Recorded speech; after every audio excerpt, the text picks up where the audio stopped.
તો વાત કરીએ તાપીની તો તાપીમાં અકસ્માત સર્જાતા બાઇક ચાલકનું મોત નીપજ્યું છે। ઉચ્છલ નિઝર હાઈવે ઉપર અકસ્માતની ઘટના બની હતી, જ્યાં નિઝરના અંત્રોલીના બાપ દીકરાને અકસ્માત નડ્યો હતો। બળદગાડાને પાછળથી ટક્કર મારતા અકસ્માતની ઘટના બની હતી, ત્યારે બાઇક ચાલક સુનિલ આહિરનું મૃત્યુ થયું છે, જ્યાં પોલીસે ઘટનાસ્થળે પહોંચી આગળની કાર્યવાહી હાથ ધરી છે।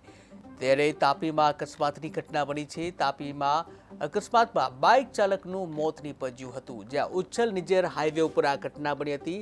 આ ઘટનામાં બાઇક ચાલકનું ઘટનાસ્થળે મોત નીપજ્યું હતું। નિઝરના અંત્રુલીના બાપ દીકરાને અકસ્માત નડ્યો હતો, જેમાં એક વ્યક્તિનું મોત નીપજ્યાના સમાચાર સામે આવ્યા છે। ત્યારે બળદગાડાને પાછળથી ટક્કર મારતા અકસ્માતની ઘટના બની હતી, જ્યાં બાઇક ચાલકનું જે મૃત્યુ થયું છે, બાઇક ચાલક સુનિલ આહિરનું મૃત્યુ નીપજ્યું છે।